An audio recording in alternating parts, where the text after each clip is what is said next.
And thanks, Ron. It's 12 degrees up here in Dallas. I'm on my third cup of coffee just to try to keep warm. So I'll try to get through these 86 slides in 10 minutes. I'm kidding. I've got about 7 or 8 slides, guys. And good morning, everybody. And thanks, Ron, for having me and Arms Cyber present today. I've got about 25 years in software security space, as Ron said, at Cisco, Ironport. Actually, let me turn my camera on so you can see me. There we go. Okay. Cisco, Ironport, Palo Alto Networks, most recently Sentinel-1. Ron and I go way back to the Ironport days before Cisco acquired them in 2010. And I like to reminisce actually on those Ironport days and what made them special. It was an innovative next-gen technology called reputation filtering. And that's what made Ironport so great. And that's what actually the same kind of thing led me to Arms Cyber because of an innovative next-gen technology to address ransomware. Nobody's doing in ransomware space what we are doing. So that's what I want to spend a few slides on to go over a little bit about what ransomware is, who's vulnerable, and how to prepare for it. So we've all heard of ransomware, but it comes in many flavors and many sizes and attacks. At a high level, it's a form of malware that will either encrypt or exfiltrate your data, and then the bad actors will extort you in your organization for Bitcoin or other untraceable payments to get the data back or to not share your data publicly, which how do you have any guarantee that they won't or that they will? And quite frankly, if you do make payment, many times you're now a prime target to get re-attacked. So the typical answer is don't pay them, but always be prepared. So who's typically affected by ransomware? Who are the targets that they're going after? It's obviously the high value customers, the healthcare, the finance, the manufacturing, even the SLED accounts, state local education, because any company with personal information or intellectual property or deep pockets or really also unsophisticated IT staff or security stack, they're going to be the targets going after because they're going to be easier to penetrate or give a higher value of return. But the bottom line is all verticals and all companies are indeed targets. So how does one get affected? Ransomware can enter your network in so many different ways. There are thousands of versions and deviations out there, and they change on a daily basis. There's even a ransomware as a service solution out there where the bad actors can go there and say, hey, I need a version of this specific ransomware, but tweak it so that I can get in and they won't have a signature for it. And that's done. And boom, the 0 days will come in and affect you. And EDRs are really good. When I say EDRs, the CrowdStrikes, the Sentinel-1s, the other defenders, and Trellix has got a great EDR also. And by the way, we are not trying to replace EDRs. We are an augmentation tool to layer your defenses, provide a better together story. And quite frankly, EDRs are good at catching the known attacks, but they evolve, and 0-day attacks oftentimes do get through. Or what happens if your EDR is bypassed or disabled? That's a very common tactic that the bad guys will do. So how do they get in? How does a ransomware actually get on your machine, on your network? And there's so many different ways, from phishing attempts via email to vulnerabilities in your operating system or applications to an infected thumb drive or illegitimate download site. Compromised credentials or even insider bad actors can lead to ransomware getting onto your network. And once a ransomware enters one machine, if you look at these 7 tactics, they'll sit there and they'll fester. This can be done in seconds, days, weeks, or even years, where they just lay back and collect information, slowly exfiltrating stuff, slowly waiting for the right time to attack, trying to identify where is the intellectual property, where are the data, where are the credentials, how do I make sure that I can inflict the most pain and get the most return on an attack.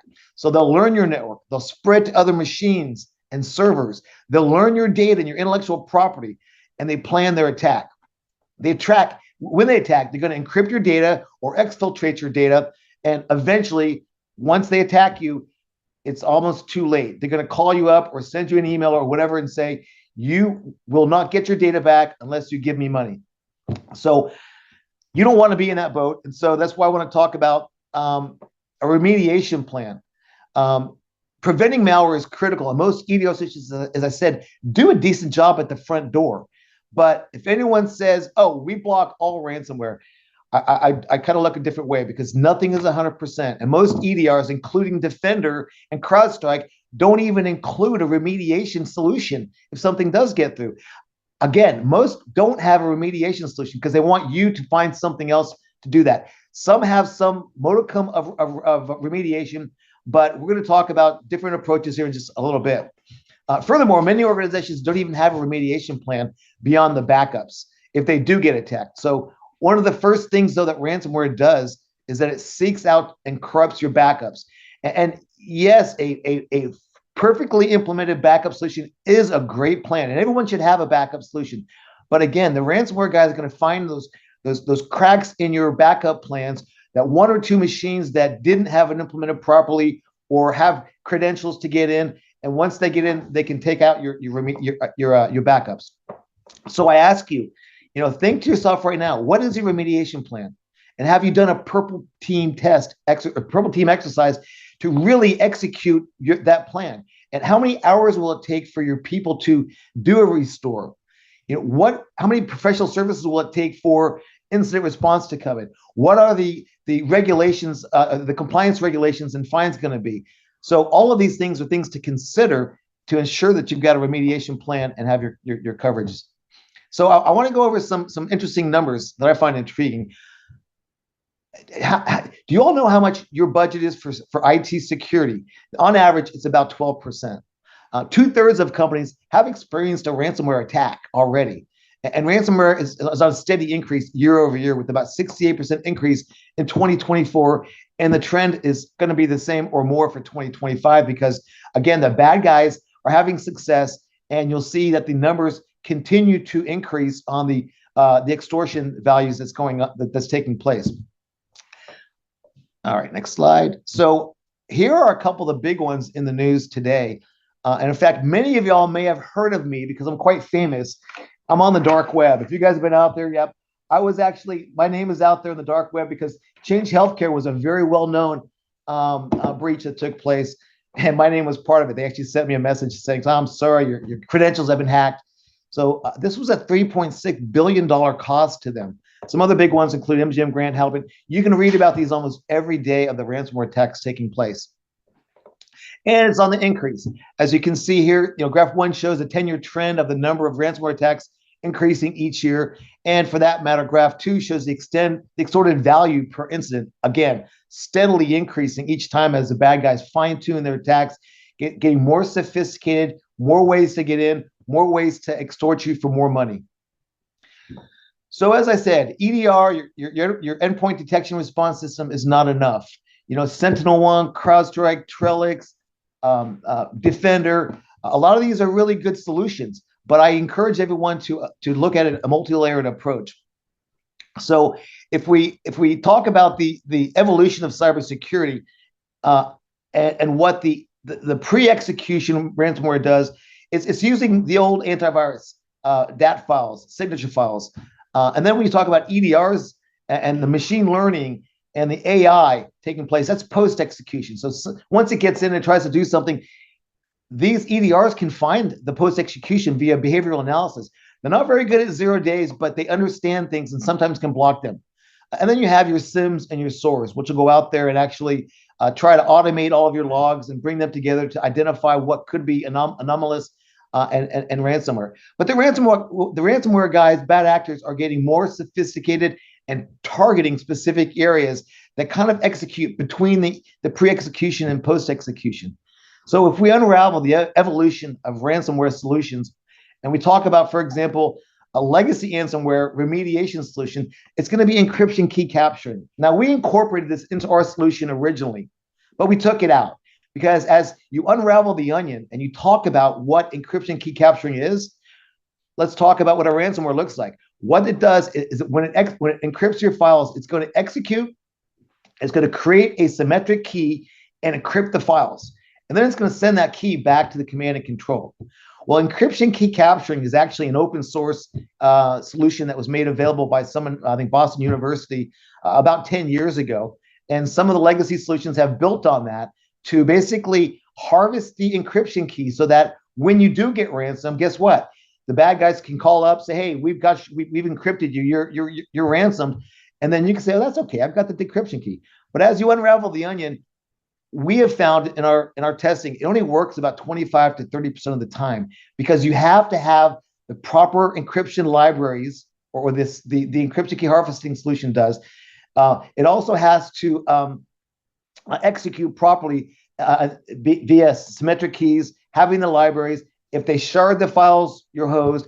And even in a perfect world, in order to do restoration, it's going to require professional services to come in and go to each file and do the actual decryption and get yourself back into where you were before. And that can take days or weeks.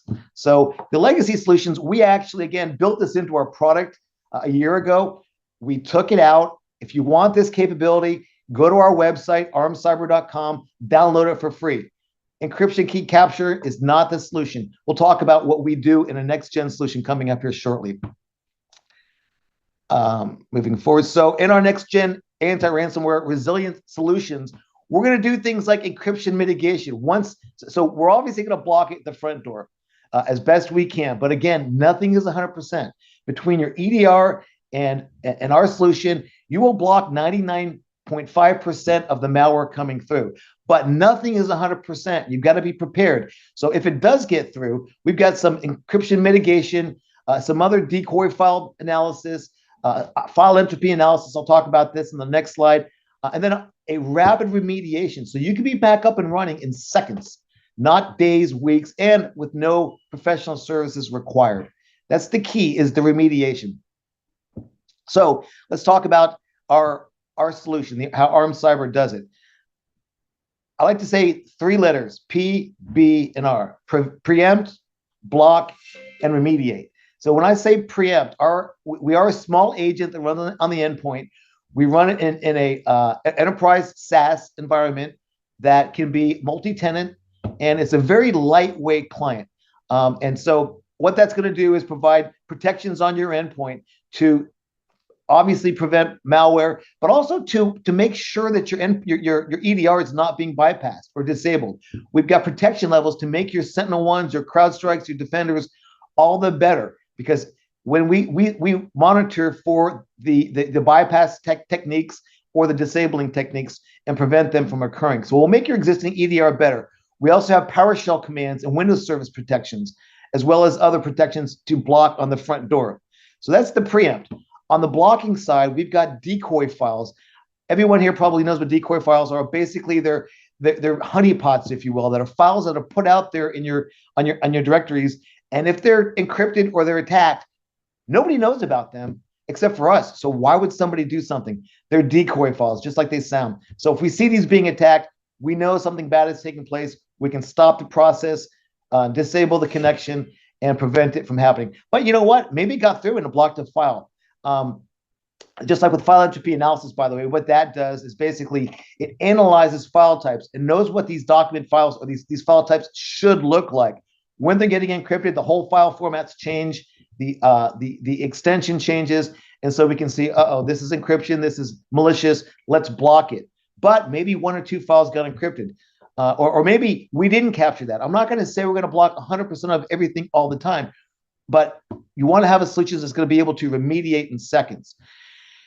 So how do we do it? And so what we do is we actually have a file system driver, which basically creates a partition and allows you to do shadow copies. We do the shadow copies to copy whether it's file types, whether it's directories. You can define what you want and be able to automatically copy those files into a directory a partition that only we have access to. So our file system drivers are rootkitted. That doesn't mean kernel. Rootkitted means you can't do a file open and see the directory. You can't access the directory in any way except through our file system driver.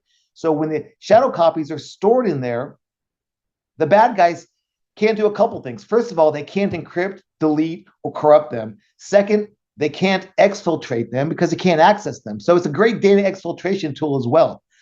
For that matter, one of the things that people say, well, if I have a file partition, is that going to take up disk space?